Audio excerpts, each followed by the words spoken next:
Hello mga ka-dreamers! Ayan, meron akong tawag sa inyo. Anyway mga ka-dreamers, mag-upload pala ako ng video soon since lagi ako nag-upload lang ng shorts tungkol sa Canada. This time, naisipan ko mag-upload ng video tungkol naman to dun sa interview tips ko sa mga food counter attendant na nag-a-apply pa Canada.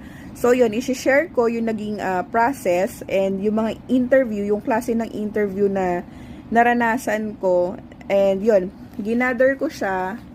Inalala ko talaga siyang mabuti para ma-share ko sa inyo ng maayos. So, yun nga, fortunately, nakapasa ako dito sa interview na to. So, yun, sana abangan nyo para to sa mga nag-a-apply at nag-iintay ng interview nila sa Tim Hortons. Yun lang, salamat!